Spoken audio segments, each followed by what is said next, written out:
My name's Carol, just a regular high school teacher with a love for old books and a quiet life. My world changed when I met David at the school fair. He was the main sponsor, the kind of guy who makes things happen without making a fuss about it. He had that quiet confidence and a smile that could light up the gloomiest day. It started with a thank you note I sent him for his generous contribution. He replied with invitation for coffee, saying it was the least he could do for the hard work we teachers were putting in. I remember walking into that coffee shop, my heart racing a bit, thinking, Carol, it's just coffee, not a moon landing. David was easy to talk to. We chatted about everything, from books to the best pizza in town. He had this way of making you feel like you were the only person in the room. Before we knew it, coffee turned into dinner, and dinners turned into weekends together. A few months in, he wanted me to meet his mother, Mrs. Winters. She's a bit old school, but she'll love you, he said. I was a bundle of nerves, wanting to make a good impression. I picked out my nicest dress and spent more time on my hair than I'd like to admit. The moment we walked into Mrs. Winters' living room, I felt her eyes on me like a hawk. So, you're the teacher David won't stop talking about, she said, her voice colder than I expected. I smiled, reached out for a handshake, but she just nodded, her eyes scanning me from head to toe. Dinner was an experience. Mrs. Winters had this way of talking where every compliment sounded like she was doing you a favor. That's an interesting dress, dear. Vintage shop? She said, her eyebrow raised just so. I felt my cheeks burn, but I managed a small thank you. It's one of my favorites. David squeezed my hand under the table, a silent hang in there, but the digs kept coming. A teacher, huh? Must be tough dealing with kids all day. Hope you don't bring that school discipline home. She chuckled, sipping her wine like it was the last one on earth. I really tried, to keep the conversation light, but it was like dancing on thin ice. David changed the topic, talked about his work, the weather, anything to steer away from the silent judgments being passed across the table. Fast forward a few months, and there I was, in a white dress, saying I do to the man who made it all worth it. The wedding was a blur of laughter, tears, and dancing. Mrs. Winters was there, of course, dressed to the nines and handing out opinions like candy.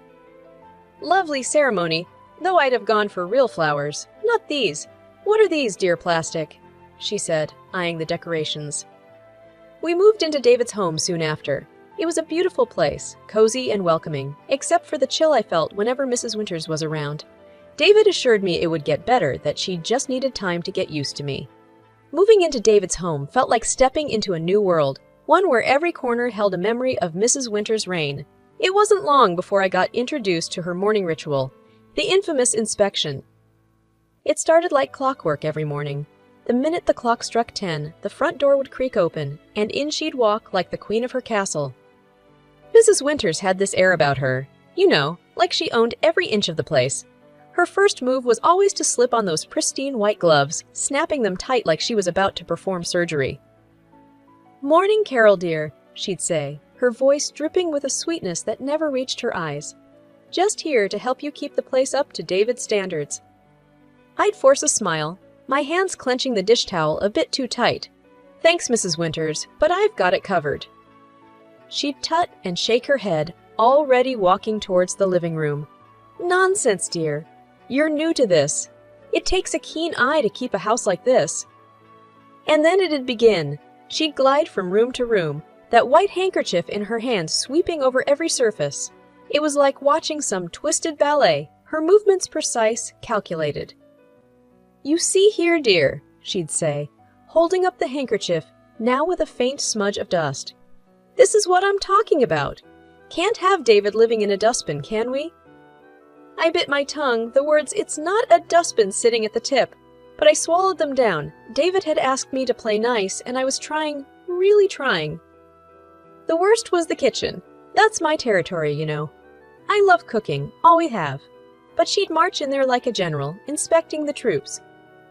"These pots aren't going to clean themselves, dear," she'd cluck, her fingers running over the rim of a saucepan I'd just washed. "It's clean, Mrs. Winters, I'd insist," my voice steady despite the storm inside.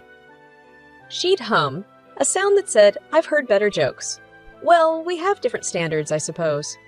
David's used to a certain way, you see. I'd nod, grinding my teeth so hard I was afraid I'd chip a tooth.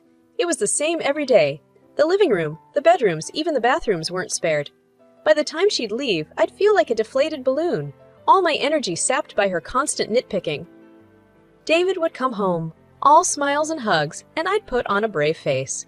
"How was your day, love?" He'd ask, and I'd muster the brightest smile I could. "Oh, you know, the usual." "Mrs. Winters stopped by to give some helpful tips," I'd say, the word helpful taking all my acting skills to sound even remotely sincere. He'd frown, that wrinkle appearing between his brows. "I'll talk to her, Carol. She means, well, she just has her way, you know." I knew. Oh, how I knew. But what I didn't know was how long I could play this game, smiling through the inspections, biting back the words that screamed inside me. Saturday mornings should have been about lazy breakfasts and staying in pajamas till noon. But in our house, they were about one thing, the dreaded family dinner. It wasn't just any dinner. It was the weekly performance, with Mrs. Winters as the stern judge and me. Well, I was the hopeful contestant, always falling short. I'd be up at the crack of dawn, the kitchen my battlefield. Pots and pans clanged, the oven roared, and spices danced in the air. It was my attempt, week after week, to impress the unimpressible. Mrs. Winters. David, bless his heart, would stumble in half awake. "Need any help, love?" he'd ask, rubbing sleep from his eyes. I'd shoo him away with a spoon covered in sauce. "Go get ready. Your mom will be here any minute, and you know how she is about punctuality." He'd chuckle, a sound that held a mix of love and a hint of worry. "Yeah, if you're on time. You're late. That's her motto." The clock hadn't even struck 6 when we'd hear the sharp rap on the door. Showtime. Mrs. Winters and Mr. Winters would step in, him with his warm smile, her with her eyes already scanning for faults. "Smells good in here, Carol. What's on the menu today?" Mr. Winters would always start off with a compliment, his genuine kindness a stark contrast to his wife. Before I could answer, Mrs. Winters would chime in, her voice slicing through the warmth. "I hope it's not that casserole from last time. Remember, David, how you had that stomachache?" David would wince, a silent plea in his eyes, begging me not to retort. "Mom, Carol's been working hard all day. Let's just enjoy the meal, yeah?" Dinner would be a tense affair. Mr. Winters would heap praises, his delicious "dear," and "you've outdone yourself, Carol," battling against Mrs. Winters's relentless critique. "This chicken is dry, dear. You really must learn to keep an eye on the oven," she'd say, pushing her barely touched plate away. I'd grit my teeth, forcing a polite, "I'll remember that for next time, Mrs. Winters." David would try to lighten the mood, his jokes a desperate attempt to bridge the widening gap at the table. But it was like throwing pebbles into a chasm, hoping for a bridge. And then, just when I thought I'd survived the worst, dessert would come, and with it, a fresh wave of critiques. "Is this pie supposed to be this? Crunchy?" Mrs. Winters would ask, the word crunchy sounding more like catastrophics. I'd swallow the lump in my throat, my reply a mix of wariness and defiance. "It's a family recipe, Mrs. Winters. It's always a hit." She'd raise an eyebrow, her gaze saying clearer than words, "Not in this family, dear." As they'd leave, Mr. Winters would give me a warm, encouraging hug, whispering, "Don't mind her, Carol. We all love your cooking." But Mrs. Winters's parting words would always be a reminder of the invisible scoreboard where I was always trailing. "Try harder next time, dear. A happy husband is a well-fed husband." The door would close behind them, and I'd stand there, a mix of frustration and defeat simmering inside. David would wrap his arms around me, his silence a mix of apology and solidarity. "It's just one night a week, love. We'll get through this," he'd whisper, his words a lifebuoy in the stormy seas of Saturday dinners. The news of the pregnancy should have been a moment of pure joy, a new chapter for David and me. But amidst the excitement, a shadow lingered, the thought of Mrs. Winters's reaction. David was over the moon, grinning ear to ear. "We're going to be parents. Carol, can you believe it?" he'd say, wrapping me in a hug so tight it felt like nothing could go wrong. But the first time Mrs. Winters dropped by after hearing the news, the air was thick with tension. I braced myself for her words, hoping maybe, just maybe, this new life might soften her. "Well, I do hope you've read up on parenting, Carol. It's not all cooing and cuddling, you know," she started, her tone as sharp as ever. I bit back a sigh, a fake smile plastered on. "We're thrilled, Mrs. Winters. And yes, we're reading a lot, getting ready for the baby." She sniffed, peering at me like she was assessing if I was up to the task. Well, make sure you follow the right books. Some of these modern ideas are just nonsense." David squeezed my hand under the table, a silent message of support. But as the weeks turned into months, the pressure didn't ease. Mrs. Winters' visits became a litany of advice and thinly veiled criticism. "You're not eating enough greens, Carol. You want the baby to be healthy, don't you?" she'd say, eyeing my plate like it was a crime scene. Or, "Make sure you're not being too lazy. Exercise is important, but don't overdo it. You wouldn't want to harm the baby." It was a no-win situation. Do too little and I was careless. Do too much and I was reckless. The breaking point came one quiet afternoon. Mrs. Winters had just left. Her parting words, "Make sure the nursery is painted soon. You don't want the baby coming home to an unready house," ringing in my ears. David found me in the nursery, the paint samples scattered around, tears streaming down my face. "Carol, what's wrong? Talk to me, love," he said, his voice laced with worry. I let it all out. The frustration, the hurt, the exhaustion. "I can't do this anymore, David. It's like I'm walking on eggshells in my own home, your mother. It's just too much." David's face hardened, a rare sight. "I'll talk to her, Carol. This ends now. You and the baby are my priority." And he did. That evening, I heard hushed, tense voices from the living room. I couldn't make out the words, but the tone was clear. David was setting boundaries, fighting for our little family. The next day, Mrs. Winters' visits stopped. No more morning inspections, no more veiled insults. It was a relief, yet the silence felt heavy, charged with unsaid words and unresolved tensions. David was quieter too, his smiles not reaching his eyes. "She's my mom, Carol. It hurts, but you and the baby come first." "Always?" I held him close, the future uncertain but our resolve clear. We were a team, and we'd face whatever came next, together. 7 years flew by since Lily, our little bundle of joy, came into our world. David was a doting father, his love for Lily shining in his every action. My father-in-law, a gentle soul, adored his granddaughter, his face lighting up with every giggle and every new word Lily spoke. But there was a chill that never thawed, a coldness that lingered in the air whenever Mrs. Winters was around. She kept her distance from Lily, her words as sharp as ever. "Children should be seen and not heard," she'd say, dismissing Lily's cheerful chatter as nothing more than noise. Lily, with her big heart and innocent eyes, couldn't understand why her grandma wasn't like the ones in her storybooks. She'd try, in her own sweet way, to win over Mrs. Winters. "Look, Grandma, I drew this for you," she'd say, holding up a crayon masterpiece.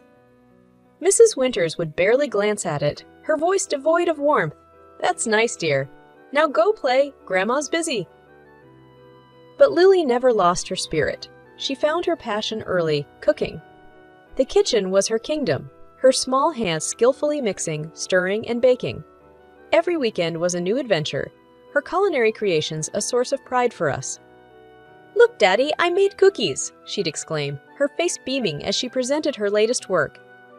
David would scoop her up, his laughter filling the room. "Chef Lily, you have outdone yourself! These are delicious!" Even my father-in-law couldn't resist Lily's kitchen magic. "My little chef," he'd say, his eyes twinkling as he took a bite, "you'll be running your own restaurant in no time." Their words were a balm to Lily's soul, a stark contrast to the cold indifference she received from Mrs. Winters. But children have a resilience, a way of focusing on the love they receive, not the affection withheld. One evening, as Lily set the table, her latest culinary creation taking center stage, she looked up at me, her eyes serious. "Mom, why doesn't Grandma like my cooking? Doesn't she like food?" I knelt beside her, my heart aching with the innocence of her question. "Sweetheart, Grandma, she's just different. But your cooking is wonderful, and Daddy and Grandpa and I, we love it. That's what matters, right?" Lily nodded, her smile returning, the shadow of Mrs. Winters' indifference brushed aside by the love of those who mattered most. The Christmas invite from Mrs. Winters was a surprise, but Lily's excitement at the chance to showcase her cooking made us accept. Together, we baked gingerbread and apple pie, her little hands working diligently, her eyes sparkling with pride. "Grandma and everyone are gonna love these, right, Mom?" she'd ask, her confidence as warm as the oven. "Absolutely, sweetheart," I'd reassure her, though a part of me dreaded the unpredictable tides of Mrs. Winters's approval. Arriving at the bustling house, we placed our dishes on the grand Christmas table, an array of colors and smells that promised a feast. Lily's face was a picture of joy and anticipation as we mingled, catching up with relatives we hadn't seen in ages. But as we settled at the table, ready to share the meal and the joy of the season, Lily's excitement turned to confusion, then distress. "Mom, where's our gingerbread and pie?" she whispered, her small voice trembling. I scanned the table, a sinking feeling in my stomach. Our dishes were missing. Mrs. Winters at the head of the table was holding court, her laughter ringing out clear and sharp. I approached her, my voice firm but polite. "Mrs. Winters, the dishes Lily and I brought, where are they?" Her laughter cut through the festive hum, cold and piercing. "Oh, those." "I tossed them out, dear. We can't risk serving just anything to our guests, can we?" The room fell silent, the air heavy with shock and disbelief. Lily's eyes filled with tears, her dream of sharing her love through her cooking dashed in an instant. "But I made them for everyone. I worked so hard," she managed to say, her voice a fragile whisper against the weight of her grandmother's harsh words. Mrs. Winters shrugged, her eyes void of any warmth. "Well, dear, not everything made with love is fit for the table. Better safe than sorry." That was the last straw. David, who had always been the bridge between his mother and our family, stood abruptly, his chair scraping against the floor loudly. "Mom, that's cruel. How could you?" he said, his voice steady, but loaded with an anger I had rarely seen in him. "Lily poured her heart into those dishes. She wanted to share something special, and you just threw it away like it was nothing." Mrs. Winters's smile faltered, her eyes widening in surprise. This was not the mild-mannered son she was used to. "David, I was just—" "No, Mom, you went too far. Disrespecting Carol is one thing, but hurting Lily, your own granddaughter, that's something I can't and won't forgive." He interrupted, his disappointment and anger clear and unwavering. The room was still, the festive air replaced by a tense silence. Mrs. Winters sat there, the impact of David's words hitting her. She had expected compliance, maybe a few whispered complaints, but not this. Not her usually gentle son standing up to her, defending his family with such resolve. The air was thick with tension as we left Mrs. Winters's house, the festive lights mocking us with their cheer. The sound of Lily's quiet sobs was louder than the Christmas carols that played in the background. David's hand was firm on my shoulder, a silent pillar of strength. As we reached the door, Mrs. Winters's voice broke through the heavy silence, her tone desperate, a stark contrast to the cold disdain she'd shown earlier. "Please don't go. I'm sorry," she stammered, her eyes wet with tears that seemed out of place on her stern face. David stopped, turning back to face his mother. The room held its breath. "Sorry. Now you're sorry." His voice was low, but it cut through the room, sharp and clear. "You humiliated your own granddaughter, Mom. You broke her heart. There's no sorry that can fix that." Mrs. Winters's sobs grew louder, her composure shattered, but it was too late. The damage was done, and the cracks too deep to mend. In the tense silence that followed, Mr. Winters stood up, his chair scraping against the floor. His voice, when he spoke, was calm, but it carried a weight that silenced the room. "I can't sit here and pretend this is okay, Martha." "Not this time." Without another word, he turned and walked away, his steps heavy with the burden of a decision long overdue. The room felt colder, the festive warmth snuffed out by a single act of unkindness. One by one, the guests stood up, their faces somber, their goodbyes muted and brief. The festive gathering was unraveling, the threads of family and friendship coming undone. As the last guest left, the door closing with a soft click, the magnitude of what had happened settled in the room. Mrs. Winters sat alone at the table, her sobs the only sound in the house that moments ago was filled with laughter and chatter. Outside, the cold air bit at our cheeks, a stark reminder of the warmth we'd left behind. David's arm was around Lily, her small body leaning into his for comfort. We walked in silence, the weight of the night pressing down on us. Back home, as we sat in the living room, the Christmas tree lights twinkling softly, a sense of peace settled over us. It was a fragile peace, one born from the chaos of the night, but it was ours. Lily, nestled between us, her tears dried, but the hurt still fresh in her eyes, looked up and whispered, "Are we okay, Mom, Dad?" David hugged her closer, a silent vow in his embrace. "We're more than okay, sweetheart. We're together, and that's all that matters." And in that moment, as we held each other, the trials of the night receded, leaving behind a simple truth. Family wasn't just about shared blood or shared names. It was about shared love, shared pain, and the shared resolve to stand together when the world seemed to crumble around us. The fallout from that chaotic Christmas dinner rippled through our family like a shockwave. The house felt different, quieter, the air still tinged with the remnants of that night's revelations. David was somber, his usual cheer dimmed by the events that had unfolded. "I'm sorry, Carol," he said one evening as we sat in the living room. The only sound the ticking of the clock. "I should have stood up for you and Lily sooner. I let it go on for too long." I reached for his hand, feeling the roughness of his palm against mine. "You did what you thought was best, David. We both did. But now, we know better. We move forward, together." He nodded, the lines on his face softening. But the true shock came the next day when Mr. Winters showed up at our doorstep, his eyes weary, a deep frown creasing his forehead. "Can I come in?" he asked, his voice barely above a whisper. David opened the door wider, concern etched on his face. "Of course, Dad. Is everything okay?" Mr. Winters took a seat, his hands clasped tightly in front of him. "I've been doing a lot of thinking since Christmas," he started, his voice trailing off.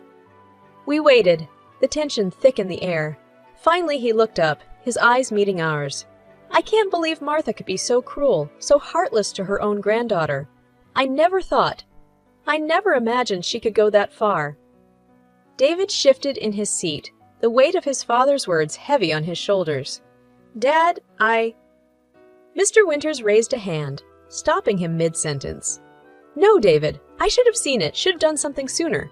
But I didn't, and now, well, now, I'm thinking about a divorce."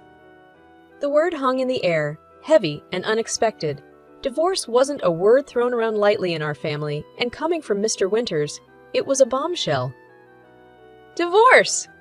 David echoed, disbelief coloring his tone. Mr. Winters nodded, a resolute look on his face. "I can't be with someone who shows such cruelty, not just to Carol and Lily, but to her own family. I've turned a blind eye for too long, hoping things would change. But after what happened at Christmas, I can't ignore it anymore." We sat in silence, each lost in our thoughts. The decision was monumental, not just for Mr. Winters, but for all of us. It was a line in the sand, a declaration that enough was enough. "Whatever you decide, Dad, we're here for you," David said, his voice firm. "You've always been there for us, and that won't change." Mr. Winters smiled, a weary, sad smile. "Thank you, son. That means more than you know." In the days that followed, our family found a new rhythm, a new way of being. The shadows of the past lingered, but so did the promise of a fresh start, a chance to build something stronger and more resilient from the broken pieces. Lily's laughter returned, filling the house with a warmth that pushed back the darkness. And as we sat together, the three of us with Mr. Winters now a more frequent visitor, I realized that family wasn't about tolerating the intolerable. It was about standing up for each other, about choosing love and respect over blood and tradition. In the quiet moments, when the night wrapped the world in its embrace, I'd look at my little family and know that, despite the storms we'd weathered, we were stronger together. And no amount of cruelty or coldness could ever change that.